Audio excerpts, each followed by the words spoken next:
اللہ نے انسان کے چلنے کا جو زاویہ ہے اس کو قرآن پاک کے اندر ڈسکس کیا. فرمایا وَعِبَادُ الرَّحْمَنِ الَّذِينَ يَمْشُونَ عَلَى الْأَرْضِ هَوْنًا، کہ بندوں میں سے کچھ ایسے لوگ بھی ہیں یمشون علی الارض ہونا، جو زمین پہ عاجزی اور انکساری کے ساتھ چلتے ہیں.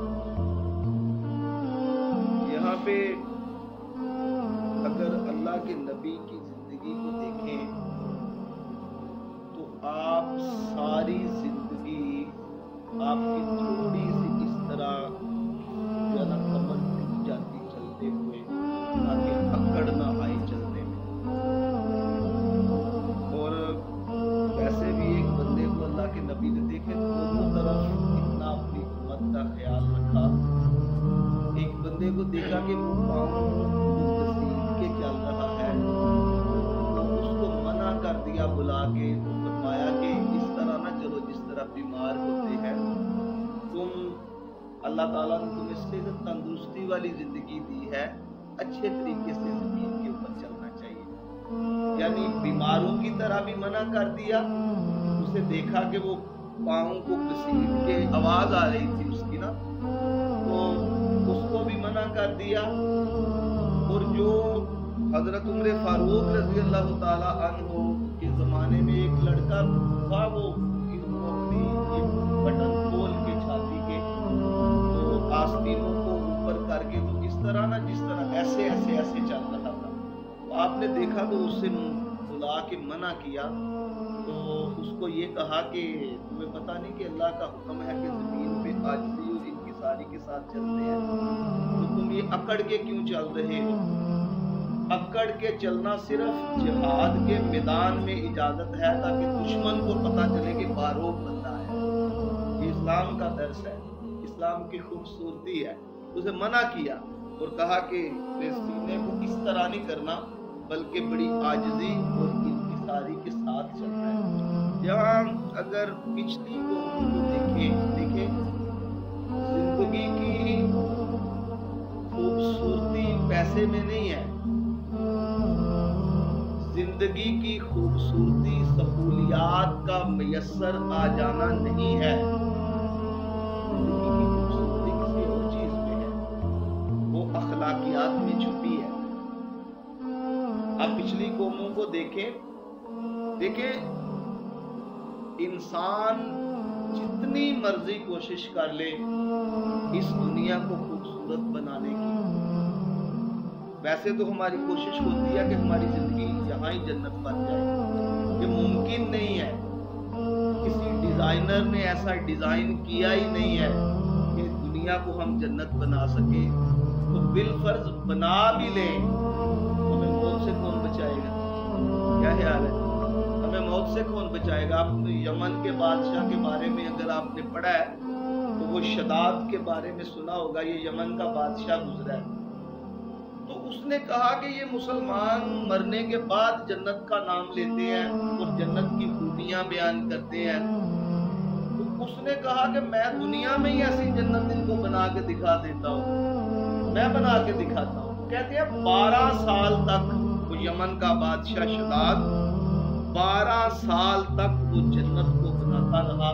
اس نے ایک بستی تیار کی، اس کی گلیاں جو ہے وہ سونے اور چاندی کی بنا دی، اس میں ندیاں سونے اور چاندی کی بنا دی، اس میں آبشاریں جلا دی سونے اور چاندی کے. وہاں سڑکوں پہ درخت سونے اور چاندی کے، پتے اس کے سونے اور چاندی کے لگائے. ایک پوری بستی تیار کر دی شداد نے. اور 12 سال تک وہ دنیا کی جنت بناتا رہا.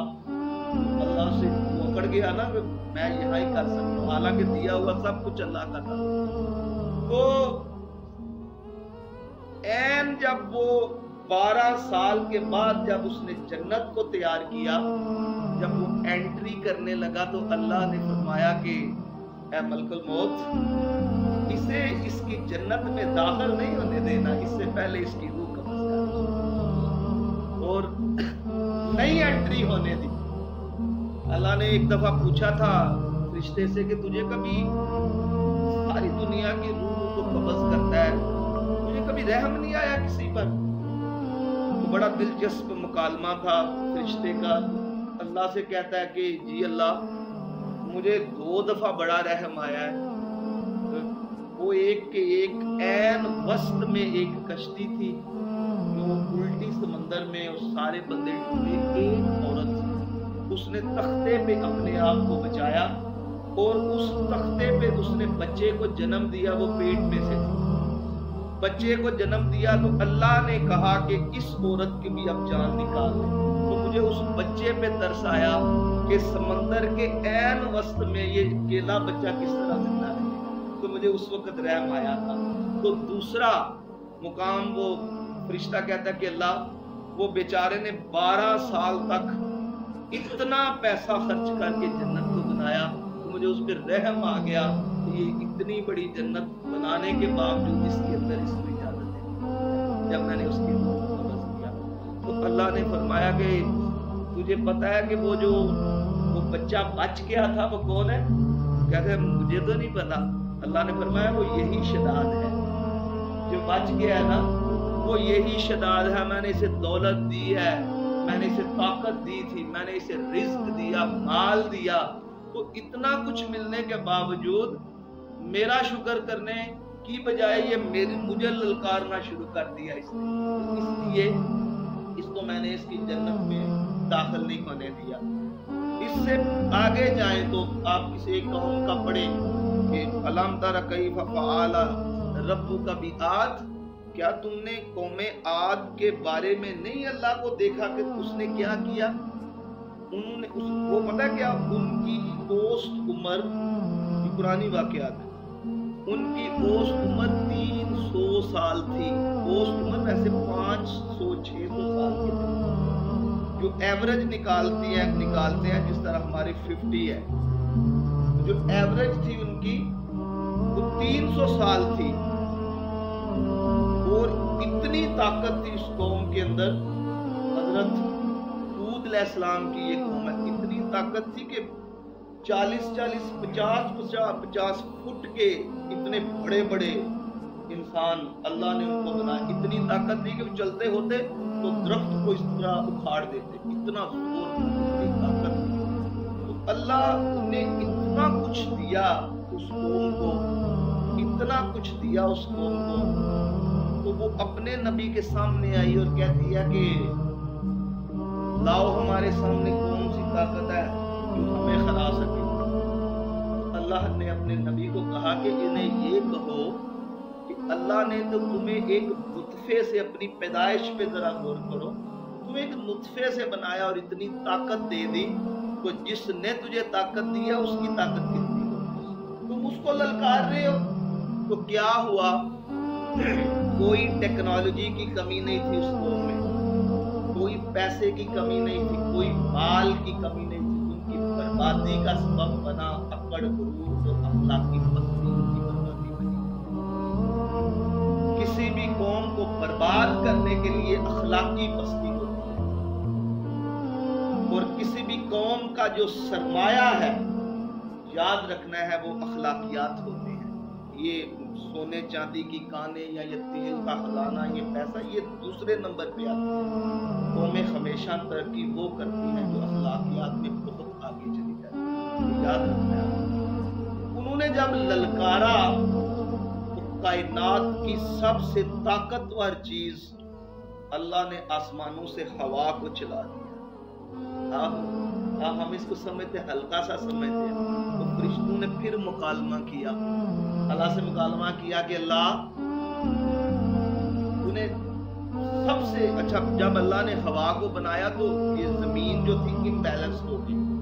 پھر اللہ نے زمین کے اوپر پہاڑ گاڑے جس کی وجہ سے بیلنس برقرار ہوا. تو اللہ نے کہا کہ اللہ، فرشتوں نے کہا کہ اللہ یہ پہاڑ اتنے بڑے بڑے اور اتنے طاقتور، تم نے اس سے بھی کوئی زیادہ طاقتور چیز بنائی ہے؟ اللہ نے فرمایا ہاں، لوہا بنایا ہے جو ان پہاڑوں کو بھی کاٹ دے.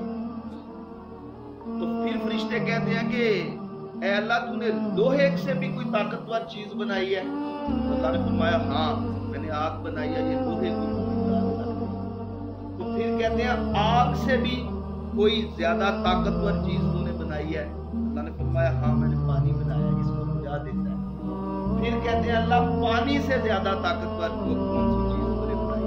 اللہ نے فرمایا میں ہوا بنائی جو پانی کو رات سے بنا کے اڑا کے لے جاتی اور بارش کی صورت، بادلوں کی صورت بنا دیتی ہے۔ یہاں ایک دلچسپ بات سنیں، تعجب کی بات سنیں، کائنات کی سب سے بڑی طاقتور چیز ہوا، فرشتے کہتے ہیں اللہ اس سے بھی کوئی بڑی چیز طاقتور ہوا سے بھی؟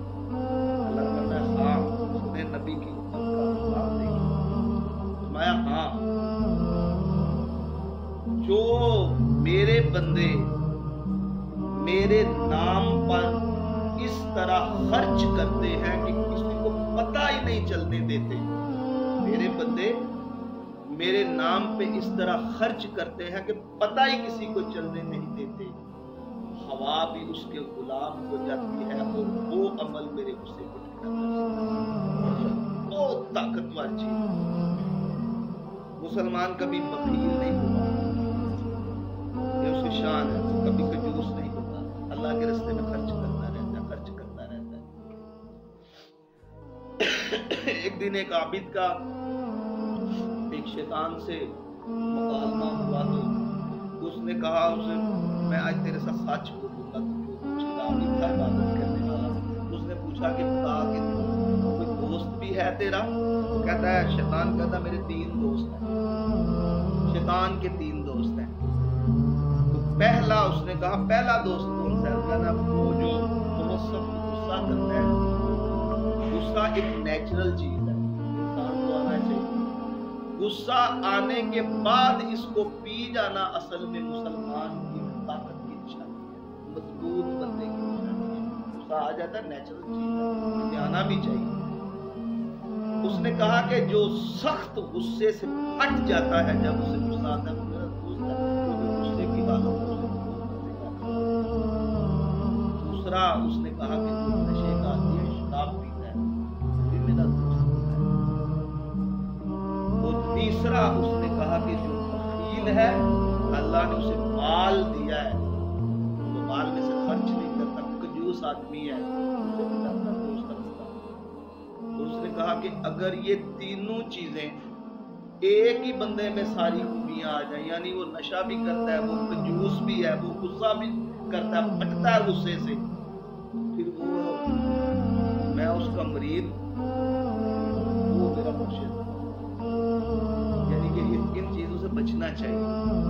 تو میں آپ کو وہ بتا رہا تھا کہ اللہ نے ہوا چلائی، طاقتور چیز ہوا چلائی، اور اس طرح بولے اٹھے، اس طرح وہ جو ہے نا 50-50 فٹ کے لوگ اس طرح ہوا میں اس طرح کلا بازیاں کھانا شروع کی، اور اللہ رب العزت کے حکم سے اس ہوا نے پتہ کیا کہ یہ قرآن کا واقعہ ہے، اس ہوا نے اس طرح ان کے سر سیدھے ہوئے، ادھر ٹھک ٹھک ٹھک ٹھک، ایک دوسرے کے دماغ کے ساتھ کھوپڑی کے ساتھ کھوپڑی لگتی گئی اور پھٹتے گئے، ان کے نتنوں سے باہر آتے گئے، منہ سے پگھل کے دماغ ان لوگوں کے باہر آ گئے، یہ عذاب تھا۔ اور وہ زمین پہ ہوا نے پٹک کے مارا، زمین ان کے سر علیحدہ ہو کے دھڑ علیحدہ ہو کے ختم کر دیا اللہ رب العزت نے۔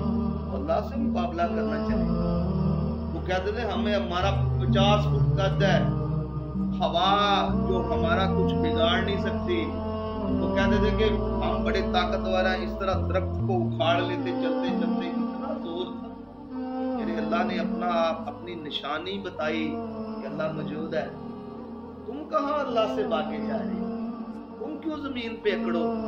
جب اللہ رب العزت نے فرمایا کہ میرے بندے وہ ہیں، زمین کے اوپر عاجزی نے ساری کی ساری، اور یہاں یہ بھی حکم آیا، یہ سامنے والا بٹن کھول کے بھی نہیں چلنا چاہیے، یہ ویسے تو نماز ویسے ہی مکروہ ہوتی ہے، یہ سامنے والا بٹن جو ہے سینے کا کھلا ہو، اور خاص طور پہ یہ والا اسی آیت کے تحت علماء نے لکھا کہ یہ جس طرح یہ آستینوں کو اس طرح چڑھا کے نماز پڑھاتے ہیں، نماز مکروہ ہوتی ہے، ایک یہ، اور ویسے عام چلتے ہوئے بھی یہ کشتی کی نشانی ہے۔